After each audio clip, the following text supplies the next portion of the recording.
वेद माता, देव माता, सद्ज्ञान की अधिष्ठात्री माँ भगवती गायत्री की साधना कभी निष्फल नहीं जाती है, बिना फल के नहीं रहती है। इस कलिकाल में जो नियम से, जो समय से, जो पूर्ण भक्ति भाव से, समग्र व्यक्तित्व से जो साधक गायत्री की साधना कर रहा है, उसकी साधना कभी निष्फल नहीं होगी। बहुत लंबे समय तक उसको इंतजार नहीं करना पड़ेगा कि अब इतने वर्षों बाद गायत्री की साधना फलेगी, गायत्री से सिद्धि प्राप्त होगी, गायत्री साधना से हमें लाभ प्राप्त होगा, हम लाभान्वित होंगे। ऐसी प्रतीक्षा नहीं करना पड़ता है। गायत्री साधना से साधक को, उपासक को तत्काल परिणाम, तत्काल फल मिलता है। गायत्री की साधना व्यर्थ हो ही नहीं सकती है। इस संसार में जो भी आया है, जो भी जीव जंतु, जो भी जन्म लिया है, वो किसी ना किसी बंधन से बंधा हुआ है, किसी ना किसी कारणवश आया है। कोई दुख को भोगने के लिए आया है, कोई सुख को भोगने के लिए आया है, कोई संसार में रात दिन रोने के लिए और दुखी होने के लिए ही जन्मा है, तो कोई इस संसार में रात दिन सुखी और खुश रहने के लिए ही जन्मा है। मनुष्य अपने कर्म, कुकर्म, पाप, पुण्य, धर्म, अधर्म के आधार पर जन्म लिया है, तो अपने ही किए हुए कर्मों के अनुसार मनुष्य इस संसार में सुख दुख को भोगता है। और सुख दुख दिन रात की तरह है। हानि लाभ, जय पराजय, लाभ और घाटा, मान और सम्मान, ये सब हमारे कर्मों के आधार पर ही है।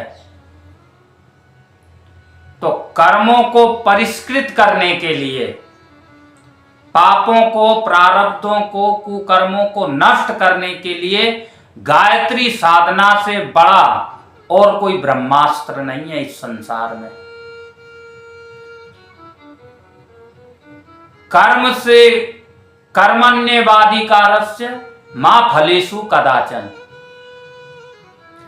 कर्मों से मनुष्य सुख और दुख प्राप्त करता है। गोस्वामी तुलसीदास बाबा भी लिखते हैं रामायण जी में, को ना काऊ सुख दुख कर दाता, निज कृत कर्म भोग सब भ्राता।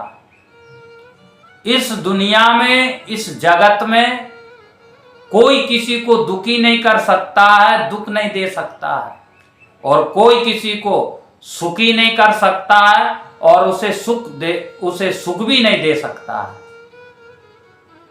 कर्म प्रधान है। हमने जैसा कर्म किया है वैसा आज हम फल भोग रहे हैं, वैसा फल पा रहे हैं। पिछले कर्मों के अनुसार हम आज फल प्राप्त कर रहे हैं और आज के कर्मों के अनुसार हम आगे भविष्य में फल प्राप्त करेंगे। कर्म के आधार पर है सुख दुख। तो इस संसार में सुख दुख का सिलसिला तो सभी के साथ में है, चाहे कोई कितना बड़ा धनाढ्य हो, कोई कितना ही बड़ा विद्वान हो, कोई कितना ही बड़ा तपस्वी हो, संत हो, सुधारक हो, कोई महापुरुष हो। सुख दुख तो कर्मों के अनुसार है और वो किसी को नहीं छोड़ता है। लेकिन जो अपने इष्ट की शरण में आ जाता है, जो अपने भगवान की शरण में आ जाता है, जो अपने आराध्य के शरणागत हो जाता है, वह बड़े से बड़े दुखों को आसानी से सहन कर लेता है, बड़े से बड़े संकटों से सहजता से निपट जाता है, बड़ी से बड़ी बुरी परिस्थितियों का वो मुकाबला कर लेता है। जो अपने इष्ट आराध्य के भरोसे उनके चरणों में समर्पित हो जाता है। इष्ट की शरणागति हो और श्री सद्गुरुदेव भगवान पर विश्वास हो और गुरु के द्वारा जो मंत्र आपको मिला है उसमें आपको विश्वास हो, तो संसार का बड़ा से बड़ा दुख आपको दुखी नहीं कर सकता है, आपको प्रभावित नहीं कर सकता है। प्रिय स्वजनों, गायत्री की साधना, गायत्री की उपासना, गायत्री की आराधना, गायत्री मंत्र का जाप, गायत्री की संध्या, गायत्री की भक्ति सहज नहीं प्राप्त हो जाती है। जन्म जन्मांतरों के जब आपके पुण्य एकत्रित होते हैं, जन्म जन्मांतरों का जब आपका शुभ कर्म एकत्रित होता है, पुण्य एकत्रित होता है, तब जाके आपको गायत्री मंत्र की प्राप्ति होती है। गायत्री देने वाला, गायत्री प्रदान करने वाला, गायत्री का जाप करने का अधिकार देने वाला कोई संत, कोई भगवंत, कोई सद्गुरु आपके जीवन में आता है। सहज नहीं है, सरल नहीं है, आसान नहीं है। गायत्री की साधना प्राप्त होना, गायत्री की साधना करने का अधिकार प्राप्त होना, ये बहुत बड़ी बात है। कई जन्मों के पुण्य के प्रताप से आपको प्राप्त हुआ है गायत्री का अनुदान, गायत्री जाप करने का अधिकार। इसलिए मैं निवेदन करूं मेरे भाई बहन, जो गायत्री कर रहे हैं, जो गायत्री जाप कर रहे हैं, पूर्ण निष्ठा से करिए। बड़े से बड़े दुख से, बड़ी सी बड़ी तकलीफ से, बड़े से बड़े संकट से आप आसानी से निपट लेंगे। आप गायत्री पर विश्वास करिए, गायत्री मंत्र पर आप भरोसा रखिए, यकीन करिए। सब कुछ प्रदान करने वाली है। आध्यात्मिक सुख आपको चाहिए तो गायत्री प्रदान करेगी आपको सहजता से, सरलता पूर्वक। और सांसारिक भौतिक जगत की आपको इच्छाएं हैं, भौतिक सुख की कल्पनाएं हैं, आशाएं हैं, उम्मीदें हैं, सांसारिक इस लोक की संपत्तियों पर आपका मन टिका हुआ है, तो आपको श्रीवान बना देगी गायत्री की उपासना। आपको धनवान बना देगी गायत्री की उपासना। आपको वैभवशाली बना देगी गायत्री की उपासना। आपके हर मनोरथ पूर्ण कर देगी गायत्री की साधना। आप करके तो देखिए, प्रेम से, विश्वास पूर्वक, नियम पूर्वक गायत्री की साधना लगातार करके तो देखिए। व्यक्ति अपने शरीर को हष्ट-पुष्ट बनाने के लिए, अपने को पहलवान बनाने के लिए, बलवान बनाने के लिए कितना परिश्रम करता है, कितना संयम करता है, किन किन चीजों का खान पान करता है अपने शरीर को पुष्ट और बलवान बनाने के लिए, क्या क्या करता है। तब जाकर के वो किसी दंगल में, किसी कुश्ती के मैदान में कुश्ती लड़ करके विजय श्री को प्राप्त करता है, किसी दंगल को जीतता है। और हम जो हमारा यही लोक नहीं परलोक भी संवारता है, जो हमारा यही जन्म नहीं कहीं जन्म सुधार देता है। ऐसा आधार लेने के लिए, आत्मा को बलवान बनाने के लिए, आत्मा को पुष्ट बनाने के लिए, आत्मबल बढ़ाने के लिए, आत्म शुद्धि के लिए, जीवन को पवित्र करने के लिए, जीवन को सफल करने के लिए हम 1-2 दिन की उपासना करने में सफल हो जाए, 1-2 दिन में एक दो दिन मंत्र जाप करने में हमारा जीवन महान हो जाए, 1-2 दिन की उपासना करने में हमारे जीवन में परिवर्तन आ जाए, हमारा मन संयमित हो जाए, हमारी इंद्रियां हमारे बस में हो जाए, हमारे विचार हमारे नियंत्रण में हो जाए। ये कैसे संभव हो सकता है? लंबे समय तक, कुछ दिनों तक लगातार आपको मंत्र का जाप करना पड़ेगा मनन पूर्वक, तब जाकर के आपका मन भगवान में समर्पित होगा, तब आपका मन एकाग्र होगा, तब आपका मन आपके अधीन होगा, तब आपका मन भगवान की शरण में, आपके इष्ट आराध्य की शरण में लगेगा। जब आप रोज नियम से उपासना करेंगे विश्वास पूर्वक, मन अगर लग गया, मन अगर आपका टिक गया और मन को रुचि जागृत हो गई जाप में, साधना में, भक्ति के मार्ग में, तो आपका जीवन सफल हो जाएगा, आपका जीवन सुधर जाएगा, हमारा जीवन बदल जाएगा।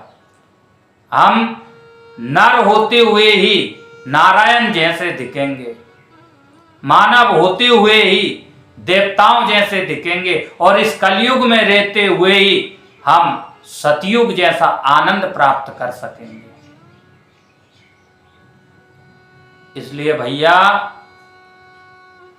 भाग्य से, सौभाग्य से, आपके पुण्य से, आपके अच्छे प्रारब्ध से, कई जन्मों के शुभ कर्मों के परिणाम स्वरूप आपको गायत्री अगर मिल गई है, तो नियम पूर्वक, भक्ति पूर्वक, निष्ठा पूर्वक, ध्यान पूर्वक, एकाग्र पूर्वक गायत्री की साधना करते रहिए। इस मन को, इस चंचल मन को गायत्री के शरण में, उनके चरणों की धूल में पटकते रहिए, रगड़ते रहिए। जज्जाग्रतो धूर मुदेति देवम तदो सुप्तस्य ततेवेति धूरंग मन ज्योतिकान ज्योतिरेकम तन्मे मनः शिव संकल्पमस्तु। कल्याण, जो मन हमारा चंचल है, जो भटकता है, जो दौड़ता है, जो अस्थिर है, जो निरंतर चल ही रहा है, जो कहीं ठहरता नहीं है, कहीं रुकता नहीं है, एक जगह टिकता नहीं है, ऐसे मन को शांत करने के लिए माँ भगवती से प्रार्थना कीजिए कि भगवती हमारे मन को एकाग्र करिए, हमारे मन को शांत करिए और हम कल्याणकारी मार्ग पर चल सके। इस चंचल मन को आपकी शरण में, आपके चरणों में समर्पित कर सके, ऐसी ताकत दीजिए। ये कब होगा? जब आप निरंतर गायत्री माँ से यही प्रार्थना करेंगे तब। और गायत्री की साधना से सर्वप्रथम मनोबल की वृद्धि होती है। मनोबल की वृद्धि होते ही साधक स्थिर होने लगता है, साधक की इंद्रियां एकाग्र होने लगती है, साधक की साधनाएं फलीभूत होने लगती है और मन तथा इंद्रियां साधना के उस मार्ग को ग्रहण करने लगती है, उधर रुचि जागृत हो जाती है मनोबल की वृद्धि होने के बाद। और मनोबल जब हमारा जागृत हो जाता है, हमें मनोबल की प्राप्ति हो जाती है गायत्री साधना से, तो फिर हमारे जीवन में चाहे कितना ही बड़ा संकट आ जाए, चाहे कितनी ही बड़ी मुसीबतें आ जाए, चाहे कितनी बड़ी परेशानियां आ जाए, चाहे घोर दुख आ जाए, लेकिन हम सब सहन कर लेते हैं, सब बर्दाश्त कर लेते हैं, सब आसानी से उन दुखों से निपट लेते हैं। मनोबल की जागृति होते ही गायत्री साधक को सुख और दुख दोनों बराबर लगने लगता है, मान और सम्मान दोनों बराबर लगने लगता है, हानि और लाभ दोनों भगवान की इच्छा समझने लगता है, अपने कर्मों के परिणामों को मान करके धैर्य और संतोष धारण करने लगता है गायत्री साधक। इसलिए गायत्री साधना तो अनुपम है। ये बात और है कि लोगों को सहजता में इस युग में गायत्री प्रदान कर दी। इस समय घर घर हर जगह मोबाइलों में, टीवी सीरियलों में, टीवी में, दूरभाष में गायत्री मंत्र आपको प्राप्त हो गया। लेकिन ये गायत्री मंत्र बहुत गोपनीय साधना है। इसको प्राप्त करने के लिए, इसको जपने के लिए न जाने कितना परित्याग, कितना बलिदान और क्या क्या छोड़ना पड़ता था, तब गायत्री की साधना पात्र को प्राप्त होती थी। आज तो सबको सहजता से, सुगमता से अगर प्राप्त हो जा रही है तो भी लोग नहीं कर पा रहे हैं गायत्री की संध्या, गायत्री का जाप, तो ये दुर्भाग्य ही है। पर गायत्री की साधना जो कर रहा है उसका जीवन बदल गया। जो निष्ठा पूर्वक, विश्वास पूर्वक, भक्ति पूर्वक और एक ही भाव से और एक ही इष्ट आराध्य को मान करके, एक ही में अपने मन को लगा करके जो गायत्री की साधना कर रहा है उसका जीवन बदल गया। उसका ये लोक भी सुधर गया और परलोक भी सुधर गया। सांसारिक सब सुखों को प्राप्त कर लिया, संसार के सारे वैभव को प्राप्त कर लिया, सारी इच्छाओं को पूर्ण कर लिया। गायत्री तो वो साधना है, आप क्या चाहते हैं गायत्री से? ये संसार की वस्तु है। अरे ये तो आपको थोड़े दिन में, थोड़े से परिश्रम में प्राप्त हो जाएगी, उपलब्ध हो जाएगी। ये तो कायाकल्प करने वाली साधना है। ये तो आपको इंद्रासन प्रदान कराने वाली साधना है। ये साधना तो आपको अमर तत्व को प्रदान कराने वाली है। गायत्री की साधना तो महाविद्या है। ये आपके जीवन को बदल देगी, आपके जीवन को परिवर्तित कर देगी, आपके जीवन में देव अनुदानों से लबालब भर देगी। विश्वास पूर्वक, भक्ति पूर्वक सुबह शाम गायत्री की संध्या जो गुरु महाराज ने आपको दी है, सिखाई है, जो नियम बताए हैं, उसके अनुसार, गुरुदेव भगवान के वचनों के अनुसार आप गायत्री की साधना करते रहिए। कभी निराश मत होइए, कभी उदास मत होइए, कभी हिम्मत मत हारिए। बस चरणों को पकड़ के रखिए माँ भगवती गायत्री के। माँ अपने बच्चों को कितना दुलार करती है, वही प्यार आपको मिलेगा। जो लोग आत्महत्या करने वाले थे, जो लोग घर छोड़ करके भागने वाले थे, जो लोग मरने वाले थे, जो लोग बुरा कर्म करने वाले थे, बुरे निर्णय और बुरे मार्गों पर चलने वाले थे, जिनको अपने व्यापार में, अपनी नौकरी में, अपनी संतान से परेशान होकर के, अपने लोगों के सताने के कारण घर छोड़ करके भागने वाले थे, ऐसे लोगों ने गायत्री का आश्रय ले लिया। ऐसे लोगों ने गायत्री की शरणागति ग्रहण कर ली। उनमें परिवर्तन आ गया, उनको जीवन जीने का ढंग आ गया, जीवन जीने की आशाएं जग गई। आत्महत्या करने का फैसला और विचार, मन बदल दिया उन्होंने थोड़ी सी ही गायत्री साधना में। तो जब आप लगातार गायत्री साधना करेंगे तो न भूतो न भविष्यति, जो कभी नहीं हुआ वो होगा आपके साथ। इसलिए निरंतर गायत्री की साधना करते रहिए। भाग्य की बात है जो आपको गायत्री प्राप्त हुई है। ऐसे भी गायत्री माता सब प्रदान करती है, प्रचोदयात्, सब प्रदान करने वाली है। ऐसा कोई भी सुख, ऐसा कोई भी साधन, ऐसा कोई भी वैभव नहीं है जो गायत्री आपको ना दे सके। यहां तक कि ब्रह्मा विष्णु महेश को भी आपके सामने ला करके खड़ा कर देगी गायत्री की। तो वो साधना है। बड़े बड़े ऋषियों ने, बड़े बड़े महात्माओं ने, संतों ने, महापुरुषों ने गायत्री को सिद्ध करके क्या प्राप्त नहीं किया। निरंतर गायत्री की साधना अभूत अनुपम भाव से, पवित्रता पूर्वक, नियम पूर्वक, सच्चे मन से करते रहिए। आपका मंगल होगा, आपका जीवन सुखद होगा और सारी कल्पनाएं, चेष्टाएं, भावनाएं, जो आपके सपने हैं वो सब पूरा करेगी माँ भगवती गायत्री।